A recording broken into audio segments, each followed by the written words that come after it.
Solución de la pregunta 4 del seminario 6 del curso de Introducción al Álgebra y el Cálculo. En un laboratorio de físico-química se trabaja con una mezcla de 100 gramos de cloruro de amonio, donde se pudo medir la solubilidad S en gramos en función de una temperatura T en grados Celsius, de modo que se obtuvieron los siguientes resultados. Tenemos una tabla de datos, ¿cierto? Donde aparece T, que es la variable independiente, y S, que depende de T, ¿cierto? Que es la variable dependiente.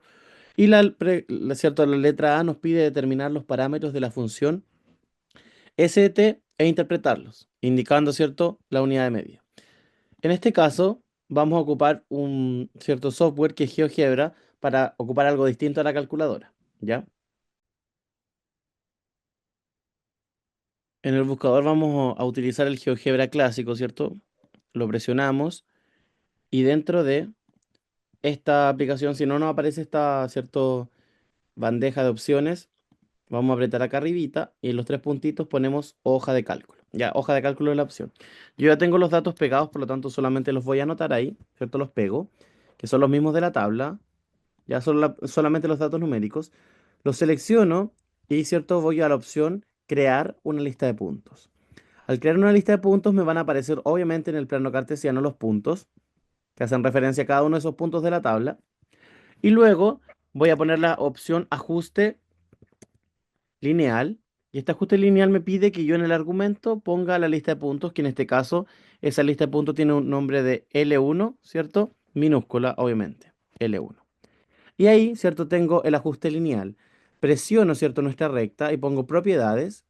Dentro de las propiedades voy a ir a, ¿cierto?, a la parte básica y voy a poner que en la etiqueta visible, obviamente tiene que estar puesta, voy a poner que quiero ver solamente el valor. Y ahí puedo ver el valor. Y además, ¿cierto? Si es que no me aparece de esa forma el valor, puede ser que en álgebra, aquí, ¿cierto? La opción esté es como la forma general.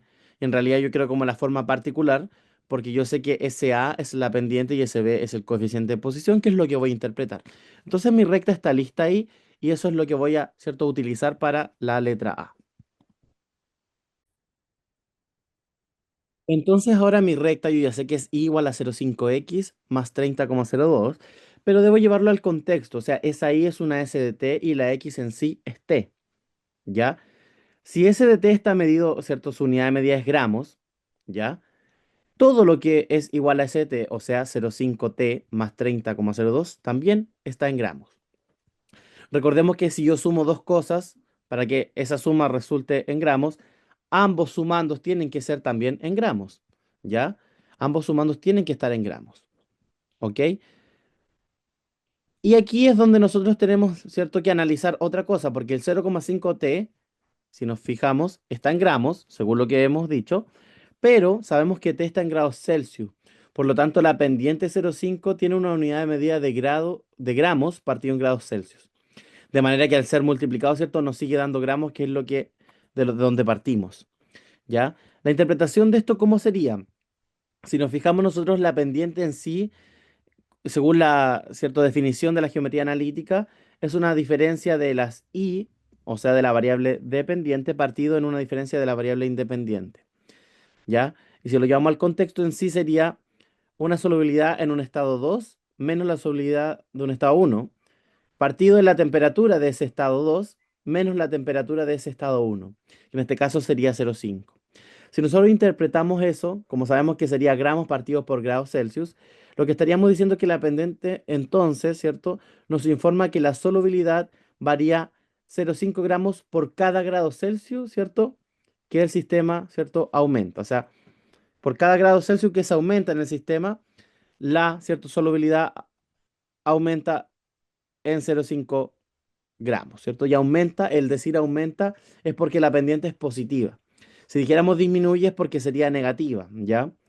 Luego, también interpretamos y llegamos a decir que el 30,02, que es el coeficiente de posición, tenía una medida en gramos.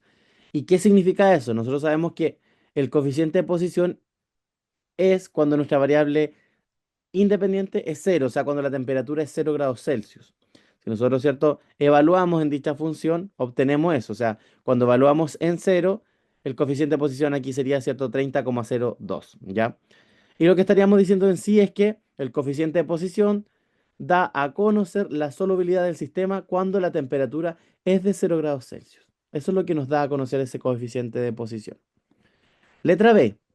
Basado en dicho modelo, ¿cierto? ¿A qué temperatura se encuentra la mezcla si la solubilidad es de 49,5 gramos? Entonces, en este caso, nuestro SDT es 49,5 gramos. ¿Y por qué le puse DT asterisco? Porque es un T específico. Eso es lo que nosotros queremos encontrar. Ese T, ¿cierto? Es específico. ¿Ya? Entonces nosotros igualamos todo nuestra función, ¿cierto? A 49,5 y empezamos a hacer un cierto despeje de t y llegamos a que t asterisco sería, ¿cierto? Es 38,96 grados Celsius. O sea, que cuando la temperatura es de 38,96 grados Celsius, la solubilidad, ¿cierto? Será de 49,5 gramos. ¿Sí? Luego, en el laboratorio descubren que esta relación es válida para temperaturas entre, y ahí estamos hablando de entre, o sea, entre los 0 grados Celsius y los 100 grados Celsius, ya las temperaturas que están entre esos valores. Pues luego se obtienen valores muy dispares, ¿cierto? Con el modelo. Entonces determina el dominio y el recorrido sabiendo esto. Nuestro dominio obviamente va a ser, ¿cierto? Entre 0 y 100 grados Celsius, porque estamos entre. Según el contexto, aquí no lo estamos tomando, sino nos diría desde 0 grados Celsius hasta 100 grados Celsius. En este caso nos dice entre, por lo tanto son los valores que están entre. De manera que los paréntesis estarían de esa manera. Luego, ¿cierto? Para saber el recorrido, vamos a evaluar, obviamente, el 0 y el 100 para saber desde dónde, ¿cierto? Empezamos.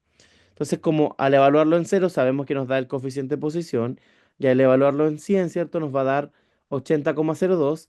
Nuestro recorrido también, ¿cierto? Va a estar entre esos valores, porque recordemos que en el dominio esos valores no se tomaban. Entonces, simplemente nosotros los evaluamos en la función para saber cuáles eran nuestros límites, ¿ya? Y obviamente no los tomamos porque provienen de valores que no se tomaban como dominio, por lo tanto en el recorrido tampoco. Bien.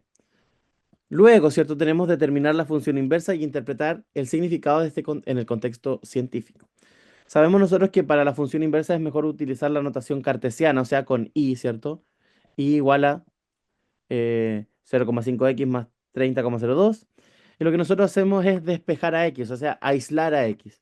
Porque recordemos que si nosotros sabíamos o entendemos que nuestra función genérica, ¿cierto? Que aquí tenemos el dominio de f, ¿cierto? Y acá tenemos el recorrido de f. Y cierto, aquí están las x y aquí están las y. ¿Cierto? Le vamos a poner i's y x porque son varias. ¿Cierto? Nosotros tenemos que esta función parte de un dominio y llega a un recorrido. Entonces nuestra inversa, lo que va a pasar con la inversa, que f a la menos 1, ¿cierto? Tiene un recorrido, ¿cierto? Tiene un dominio que es el recorrido de la función f como tal.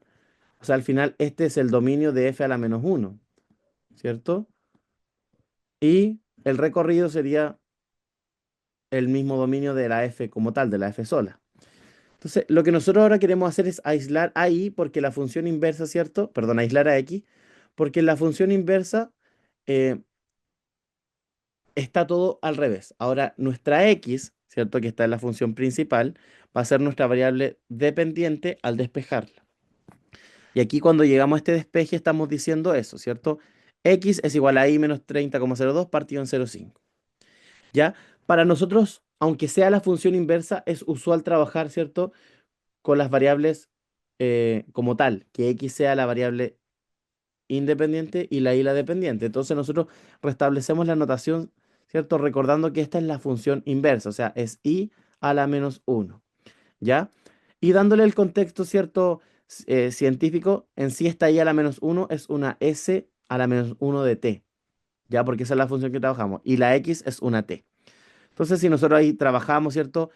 Este 0,5 en sí, dividimos esta fracción, ¿cierto? El sumando de arriba lo dividimos en dos fracciones, t partido en 0,5, que sería lo mismo que 2t, y menos 30 partido, 0,02 partido en 0,5, que sería 60,04. Y ahí está, ¿cierto? La función inversa.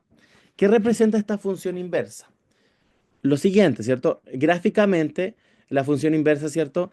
Lo que debemos saber es que se reflejan, ¿ya? Tienen un espejo Y ese espejo es la función identidad, ¿cierto? En este caso se denota como h de x igual a x, pero en sí es una función f de x igual a x, ¿ya? Es aquella, ¿cierto?, que divide el plano cartesiano en dos. Esa es la función identidad. Y si nos fijamos, tenemos nuestra función que es la inicial, que es la g de x en este caso, la azul. Y nuestra función inversa sería en sí la f de x, que es la verde. Si se fijan, se reflejan allí y convergen en este punto. ¿Ya? Finalmente, ¿cierto? Teniendo nuestra función inversa, que es esta, lo que debemos darnos cuenta es en algo, ¿cierto?, que puede parecer obvio o quizás no obvio. Y es que nosotros partimos, y idealmente lo vamos a señalar con un diagrama sagital, nuestra función partía desde, ¿cierto?, un dominio tiempo, llegaba a un recorrido que era solubilidad, ¿cierto?, medida en gramos. Pero ahora nosotros vamos a partir desde la solubilidad y vamos a llegar al tiempo, por lo tanto se invierten, ¿cierto?, estos, el dominio de esta función inversa, de esta recta inversa, ¿cierto? Serán la solubilidad en gramos y nuestra respuesta, ¿cierto? Recorrido, nuestros valores de salida van a ser el tiempo. Por lo tanto, chiquillos, la función s de menos uno de t, aunque diga que es una función, ¿cierto? Aquí lo que tenemos que entender es eso. Si dice s a la menos uno de t, sí, claro, es una función inversa del tiempo. Por lo tanto, lo que vamos a tener como respuesta aquí no es como tal una solubilidad, sino que es lo inverso, como función inversa, en este caso tendríamos grados Celsius como respuesta, o sea, la temperatura. Y acá en T tendríamos que ingresar los gramos como tal, ¿ya? O sea, esto se hace notar más que nada cuando nosotros hacemos, ¿cierto?, la inversa como tal, ocupando las variables. Se fijan, si nosotros hubiésemos ocupado en vez de I, hubiésemos ocupado la S y acá la T, en algún momento hubiésemos tenido T, ¿cierto? Es igual a S menos 30,02 partido en 0,5. Y ahí nos damos directamente cuenta de que ahora la solubilidad, ¿cierto? Es la variable, ¿cierto?, independiente y la temperatura la dependiente para este caso. Entonces, ¿qué vamos a interpretar? Como esto tiene que estar en gramos, ¿cierto? Nuestra pendiente, por lo tanto, tiene que estar en Celsius por gramos, ¿cierto? Para que la respuesta esté en Celsius. De manera que la pendiente entonces nos informa que la temperatura debe aumentar 2 grados Celsius por cada gramo que se agrega, ¿cierto?, al sistema para que, ¿cierto?, esta cantidad se pueda disolver. Y el coeficiente de posición, en este caso, lo que nos informa de esta, ¿cierto?, recta inversa, es, ¿cierto?, la temperatura a la cual el sistema no presenta solubilidad. O sea, como esta T representa ahora la solubilidad, cuando esta T es cero, tenemos S a la menos uno de cero. O sea, ¿cierto? La temperatura que sería en este caso menos 60,04 grados Celsius. Y eso representa la temperatura a la cual el sistema ya no, ¿cierto? En este caso es el límite. Ahí justo ya no es soluble. Pasando hacia más bajas temperaturas, no es soluble aún, ¿cierto? Aún más, podríamos decir que es menos soluble, ¿ya? Y si pasamos al 60, por ejemplo, al 59, ahí ya empieza a ser soluble, ¿cierto? Si nos fijamos aquí, eh, en esta recta, la función inversa que estamos nosotros graficando es la plomita. Entonces, si nosotros extendemos esto para acá, si nos fijamos por la escala, aproximadamente aquí sería 50, por lo tanto, exactamente eso está representando ese 60,04, que en este caso es una temperatura, porque estamos trabajando con la inversa y no así, ¿cierto?, una solubilidad. A esa temperatura, nuestra solubilidad, que ahora sería la variable independiente, sería cero. Se fijan, entonces hay que interpretar completamente al revés de cómo lo hacíamos antes. Espero, chicos, este video resolutivo les sirva mucho. Que esté muy